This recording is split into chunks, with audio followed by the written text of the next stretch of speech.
उसने एक मांगने वाले को झट से कुछ निकाल कर दे दिया। मैंने कहा कि भाई देखभाल कर देना चाहिए, ये फ्रॉड लोग होते हैं और आम इंसान के जज्बा नेकी को एक्सप्लॉइट करते हैं। फरमाने लगे आपने वजह फरमाया, मैं पहले ऐसा ही करता था, फिर एक वाक़ये ने मेरी दुनिया बदल कर रख दी। मैं धर्मपुरा लाहौर में अपने घर से साइकिल पर निकला था कि ठेकेदार से अपने बकाया जात वसूल कर लूं। मैं स्टील मिल फिक्सर था और एक कोठी के लेंटर के पैसे बाकी थे, मगर ठेकेदार आजकल पर टरखा रहा था। मैं साइकिल पर जा रहा था कि एक शख्स अपना बच्चा फुटपाथ के किनारे लिटाए अस्पताल पहुंचाने के लिए टैक्सी का किराया मांगता फिर रहा था। वो कभी किसी पैदल का बाजू पकड़कर हाथ जोड़ देता, मेरा बच्चा बचा ले, मुझे टैक्सी का किराया दे दे। तो कभी मोटरसाइकिल वाले को हाथ देकर रोकता, कभी किसी कार वाले के पीछे भागता कि वो कार में उसके बच्चे को अस्पताल पहुंचा दे। कोई रुकता तो कोई ना रुकता, जो रुकता वो भी उसे घूर कर देखता और आप वाली सोच कर उसे डांटता, काम करके खाने की नसीहत करता और आगे निकल जाता। मैं जो साइकिल साइड पर रोक के एक पांव जमीन पर टेके उसका तमाशा देख रहा था, अचानक उसकी नजर मुझ पर भी पड़ी। उसने मेरी साइकिल का हैंडल पकड़ लिया। भाईजान खुदा के लिए मेरे बच्चे की जिंदगी बचा ली, उसको सख्त बुखार है, आप नीचे उतर कर उसको देख तो लें, आपको यकीन आ जाएगा।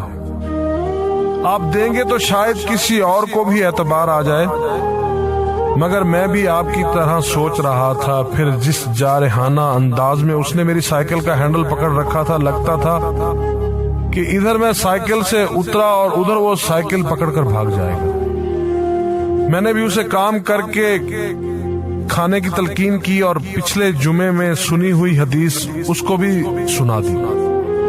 कमाकर खाने वाला अल्लाह का दोस्त होता है, और अपना हैंडल छुड़ाकर बड़बड़ाता हुआ आगे चल पड़ा। हरामखोर हमें बेवकूफ समझते हैं। 2-3 घंटे के बाद जब मैं बकाया जात वसूल करके वापस आया तो वो अभी उसी जगह खड़ा मांग रहा था। बच्चे को अब वो सड़क के पास ले आया था और उसके चेहरे से कपड़ा भी उठा रखा था। वो धाड़े मार मार कर रो रहा था। अब वो बच्चे के कफन दफन के लिए मांग रहा था। मैंने साइकिल को रोककर पांव से नीचे टेका और मैयत के चेहरे की तरफ देखा। फूल की तरह मासूम बच्चा जिंदगी की बाजी हार गया था। मेरे रोंगटे खड़े हो गए।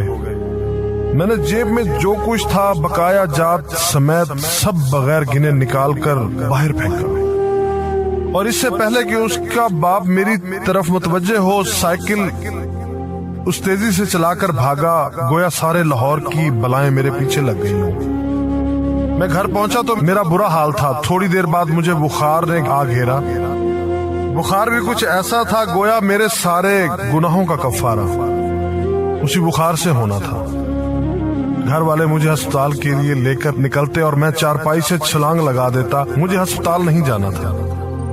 मैं उसी बच्चे की तरह एड़ियां रगड़ रगड़ कर मरना चाहता था। 2-3 दिन के बाद बुखार को तो आराम आ गया, मगर मैं जहनी मरीज बन गया। मुझे लगता गोया मेरा अपना अकलौता बेटा जो 3री क्लास में पढ़ता था वो उस बच्चे के कफारे में मर जाएगा।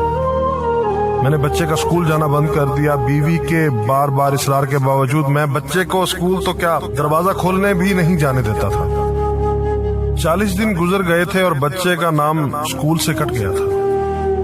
वाइफ ने अपने भाई से बात की जो दुबई की कंपनी में कैशियर था। उसने मुझे बाहर बुलाने के लिए पासपोर्ट बनाने को कहा, मगर एक तो मैं शनाख्ती कार्ड भी पैसों के साथ निकालकर बच्चे की मैयत पर फेंक आया था। दूसरा, मैं खुद भी बच्चे को अकेला छोड़कर बाहर नहीं जाना चाहता था। वो 40 दिन कयामत के 40 दिन थे।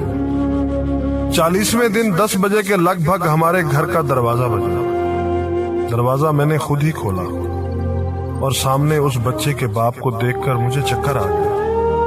मुझे लगा जैसे हम दोनों आमने सामने खड़े खला में चक्कर काट रहे हैं। दरमियान में बच्चे का चेहरा भी आ जाता। मेरी कैफियत से बेखबर उस बाप ने मुझे दबोच लिया और फूट फूट कर रोना शुरू कर दिया। وہ کچھ کہنے کی بجائے میری ٹھوڑی کو ہاتھ لگاتا اور اسے چوم لیتا، جبکہ میں پتھر کا بت بنے اس کی گرفت میں تھا کہ اچانک مجھے جھٹکا لگا اور میری چیخ کچھ اس طرح نکلی جیسے کسی کو پانی پیتے وقت اچھو لگ جاتا ہے اور پانی اس کے منہ اور ناک سے بہہ نکلتا ہے۔ میں اس بچے کے باپ کو سختی کے ساتھ سینے سے لگائے یوں رو رہا تھا گویا اس کا نہیں بلکہ میرا بچہ مر گیا ہے۔ ہمارے رونے سے گھبرا کر پورا محلہ اکٹھا ہو گیا تھا۔ آہستہ آہستہ 40 دنوں کا غبار نکلا، اس کو میں گھر میں لے کر آیا۔ محلے والے بھی آ گئے تھے جنہوں نے اس آدمی سے بہت افسوس کیا۔ کچھ دیر بعد اس نے اپنی جیب سے میرا شناختی کارڈ نکالا اور مجھے واپس کیا، پھر جیب میں ہاتھ ڈال کر کچھ پیسے نکالے اور میرا شکریہ ادا کر کے کہنے لگا کہ آپ کے پیسے بڑے برکت والے تھے، شاید آپ کے خلوص کی برکت تھی کہ میرے بہت سارے کام ہو گئے۔ سارے اخراجات کے بعد کچھ پیسے بچ گئے تھے، ان میں کچھ پیسے میں نے ادھار لے کر ڈالے ہیں، یہ آپ قبول کر لیجئے، باقی میں بہت جلد آپ کو واپس کر دوں گا۔ میں نے پیسے واپس لینے سے سختی کے ساتھ انکار کر دیا اور منت سماجت کر کے اسے پیسے رکھنے پر راضی کر دیا۔ اس کے بعد میں یہاں بطور اسٹیل فکسر آ گیا۔ میں جی جان سے کام کرتا تھا، چند ماہ میں ترقی کر کے فور مین بن گیا۔ 3 سال بعد میں نے سالے کی مدد سے اپنی کمپنی بنا لی۔ اور اس بچے کے والد کو بھی اپنی کمپنی میں بلا لیا۔ آج وہ میری کمپنی میں فور مین ہے۔ اس بچے کے بعد اللہ نے اس سے 2 بیٹوں اور 1 بیٹی سے نوازا ہے۔ میں اسے آپ سے ملواؤں گا، مگر اسے سائیکل والا قصہ مت بیان کیجیے۔ وہ آج تک نہیں پہچانا کہ میری سائیکل روک کر اس نے مجھ سے سوال کیا تھا۔ وہ مجھے ولی اللہ سمجھتا ہے، جس نے اس بچے کی لاش دیکھ کر سب کچھ نکال کر دے دیا۔ قاری صاحب، اس دن کے بعد میں کسی کو خالی ہاتھ نہیں لوٹاتا۔ قاری صاحب، اس دن کے بعد میں کسی کا ہاتھ خالی نہیں لوٹاتا۔ تھوڑا سا دینے سے نہ وہ امیر ہوتا ہے اور نہ میں غریب ہوتا ہوں۔ بس دل کو تسلی ہوتی ہے کہ میں اس بچے کا خون بہا ادا کر رہا ہوں۔ رہ گئی لوٹنے کی بات تو قاری صاحب، ہمیں کون نہیں لوٹتا؟ جوتے والا ہمیں لوٹتا ہے، کپڑے والا ہمیں لوٹتا ہے، سبزی اور گوشت والا ہم کو لوٹتا ہے۔ اتنا لوٹنے کے بعد اگر کوئی ہمیں اللہ کے نام پر لوٹ لے تو شاید حشر میں ہماری نجات کا سامان ہو جائے کہ یہ بندہ میری خاطر میرے نام پہ لوٹتا رہا ہے۔